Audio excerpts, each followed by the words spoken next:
സംസ്ഥാനത്ത് ഗുണ്ട ആക്രമണങ്ങൾ വ്യാപകമാകുന്ന പശ്ചാത്തലത്തിൽ വ്യാപക പരിശോധനയുമായി പോലീസ്. ഓപ്പറേഷൻ ആഗ് എന്ന പേരിൽ പുലർച്ചെ മുതൽ തുടങ്ങിയ പരിശോധന ഇപ്പോഴും തുടരുകയാണ്. തിരുവനന്തപുരത്ത് വീണ്ടും ഗുണ്ടാക്രമണം ഉണ്ടായി. അതിനിടെ കൺസ്യൂമർ ഫെഡ് ജീവനക്കാരിക്കും ഭർത്താവിനുമാണ് ഗുണ്ടകളുടെ മർദ്ദനമേറ്റത്. അമ്പൂരി സ്വദേശിയായ പാസ്റ്ററെയും ഗുണ്ടാ സംഘം വെട്ടി പരിക്കേൽപ്പിച്ചു.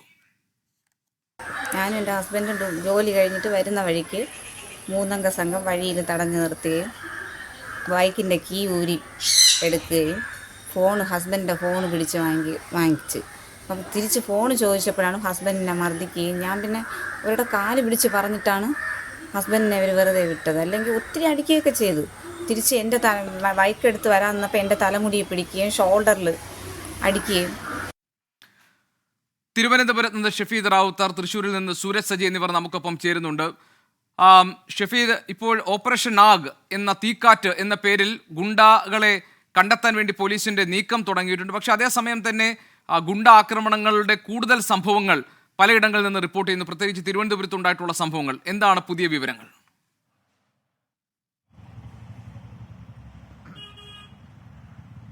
ഓഗസ്റ്റിന് 9 മാസം മുൻപായിരുന്നു ഈ സംസ്ഥാനത്തെ ഗുണ്ടാവിളയാട്ടം നേരിടാൻ ഒരു പ്രത്യേക പദ്ധതി പോലീസ് തയ്യാറാക്കിയത്. ഓപ്പറേഷൻ ആഗ് എന്ന പേരിലായിരുന്നു ആ പദ്ധതി. ആക്സിലറേറ്റഡ് ആക്ഷൻ അഗെയിൻസ്റ്റ് ഗുണ്ടാസ് എന്നുള്ളതാണ് ആഗിന്റെ പൂർണ്ണ അർത്ഥം. മാത്രവുമല്ല, ഇക്കാര്യത്തിൽ കഴിഞ്ഞ തവണ നടത്തിയ റെയ്ഡിൽ 300-ലധികം ഗുണ്ടകളെ പോലീസ് പിടികൂടുകയും ചെയ്തിരുന്നു. സംസ്ഥാനത്ത് കഴിഞ്ഞ ഒന്നര ആഴ്ചക്കിടയിൽ ഉണ്ടായ വലിയ ഗുണ്ട ആക്രമണ സംഭവങ്ങളുടെ പശ്ചാത്തലത്തിലാണ് വീണ്ടും ഓപ്പറേഷൻ ആഗ് നടത്താൻ പോലീസ് ഇപ്പോൾ തീരുമാനിച്ചിരിക്കുന്നത്.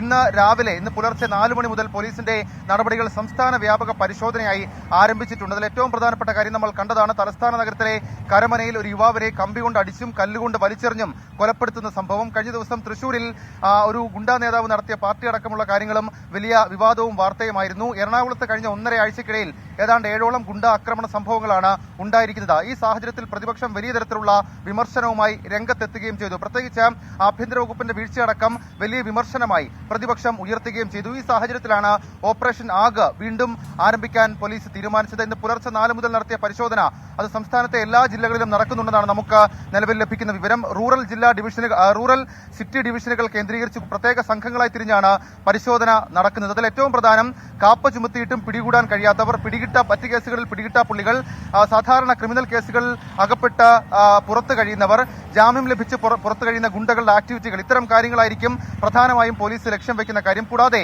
ഗുണ്ടകൾക്ക് സാമ്പത്തികമായിട്ടടക്കം സഹായം നൽകുന്നവർ, ഗുണ്ടകളെ ഉപയോഗിക്കുന്നവർ, ഇതടക്കമുള്ള ആളുകളും പോലീസിന്റെ അന്വേഷണ പരിധിയിലുണ്ട്. ഏതായാലും വലിയ തരത്തിലുള്ള റെയ്ഡ് പോലീസിന്റെ ഭാഗത്ത് നിന്ന് രാവിലെ മുതൽ ആരംഭിച്ചു. കാര്യമായിട്ടുള്ള കസ്റ്റഡിയിലെടുക്കൽ പോലീസിന്റെ ഭാഗത്ത് നിന്നുണ്ടാകും എന്നുള്ള സൂചനകളും വിവരങ്ങളും കൂടി ഈ ഘട്ടത്തിൽ ലഭിക്കുന്നുണ്ട്. പ്രത്യേക നിർദ്ദേശപ്രകാരമാണ്, സംസ്ഥാന പോലീസ് മേധാവിയുടെ പ്രത്യേക നിർദ്ദേശപ്രകാരമാണ് ഇത്തവണ ഓപ്പറേഷൻ ആഗ് നടത്തുന്നത് എന്നുള്ള പ്രത്യേകത കൂടി ഇതുമായി ബന്ധപ്പെട്ടുണ്ട്. വൈകിട്ടോടുകൂടി എത്ര പേരെ കസ്റ്റഡിയിലെടുത്തു, എന്തൊക്കെയാണ് പോലീസിന്റെ ആക്ഷൻ, ഇക്കാര്യത്തിൽ കൂടുതൽ വിവരങ്ങൾ നമുക്ക് ലഭിക്കും. ഗോപികൃഷ്ണൻ.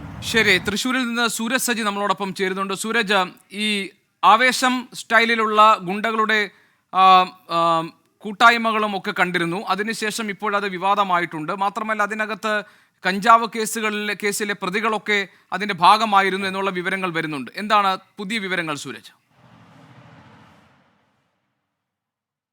ഗോപികൃഷ്ണൻ, ഏപ്രിൽ അവസാനമാണ് ഈ ഗുണ്ടാ നേതാവായിട്ടുള്ള അനൂപ് ഒരു കേസിൽ ജയിൽ മോചിതനായതിന്റെ ആഘോഷത്തിന്റെ ഭാഗമായിക്കൊണ്ട് തന്നെ ആവേശം സിനിമാ മോഡൽ പാർട്ടി സംഘടിപ്പിച്ചത്. ഇതിന്റെ ദൃശ്യങ്ങൾ ഉൾപ്പെടെ ഇന്നലെ നമ്മൾ പുറത്തുവിട്ടിരുന്നു. ഇതിന് പിന്നാലെയാണ് ഈ സംഭവത്തിൽ വിശദമായ അന്വേഷണത്തിലേക്ക് പോലീസ് കടന്നത്. ഇന്നലെ ഇതുമായുള്ള ദൃശ്യങ്ങളെല്ലാം തന്നെ പോലീസിന്റെ സ്പെഷ്യൽ ബ്രാഞ്ച് അടക്കം പരിശോധിക്കുകയും ചെയ്തു. അതിൽ പ്രധാനമായും കണ്ടെത്തിയിരിക്കുന്നത് കഞ്ചാവ് കേസ് പ്രതികളടക്കം ഈ പാർട്ടിയിൽ പങ്കെടുത്തു എന്നുള്ളതാണ് കണ്ടെത്തിയിരിക്കുന്നത്. അതോടൊപ്പം തന്നെ പോലീസിന്റെ ഒരു നിഗമനം, ഈ കാപ്പ കേസ് പ്രതികൾ ഉൾപ്പെടെ ഇതിൽ പങ്കെടുക്കാനുള്ള സാധ്യതയുണ്ട് എന്നുള്ളതാണ് പോലീസിന്റെ കണ്ടെത്തൽ. ഇതിന്റെ പശ്ചാത്തലത്തിൽ കൂടുതൽ ദൃശ്യങ്ങളും ഫോട്ടോയും ഉൾപ്പെടെ ശേഖരിച്ചുകൊണ്ട് അത്തരത്തിൽ കാപ്പ കേസ് പ്രതികൾ അടക്കം ഇതിൽ പങ്കെടുത്തിട്ടുണ്ടോ എന്ന് പരിശോധിക്കുന്നുണ്ട്. അതോടൊപ്പം തന്നെ സമീപ ജില്ലകളിൽ മറ്റു കുറ്റകൃത്യങ്ങളിൽ ഏർപ്പെട്ടവർ പോലും ഇങ്ങോട്ടേക്ക് എത്തിയിട്ടുണ്ട് എന്നുള്ളതാണ് പോലീസിന് ലഭിച്ചിരിക്കുന്ന രഹസ്യവിവരം. ഇതിന്റെ പശ്ചാത്തലത്തിൽ കൂടിയാണ് ഈ അന്വേഷണം, അതായത് കർശനമായ അന്വേഷണത്തിലേക്ക് കടക്കാൻ തീരുമാനിച്ചിരിക്കുന്നത്. അങ്ങനെ മറ്റു കുറ്റകൃത്യങ്ങളിൽ പെട്ടവർ ഈ പാർട്ടിയിൽ പങ്കെടുത്തിട്ടുണ്ടെങ്കിൽ ഈ പാർട്ടി സംഘടിപ്പിച്ച ഗുണ്ടാ നേതാവ് അനൂപിനെതിരെ ഉൾപ്പെടെ കേസെടുക്കുന്നത് പോലീസിന്റെ പരിഗണനയിലാണ്. അത്തരത്തിൽ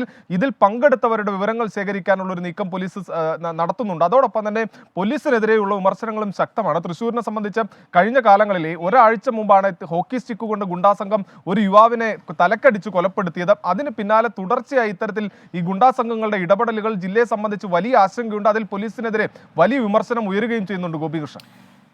ശരി, ഷഫീദ് റാവുത്തർ അതോടൊപ്പം തന്നെ സൂരജ് സജി എന്നിവരാണ് തിരുവനന്തപുരത്ത് നിന്നും തൃശ്ശൂരിൽ നിന്നും നമുക്ക് വിവരങ്ങൾ നൽകിയത്.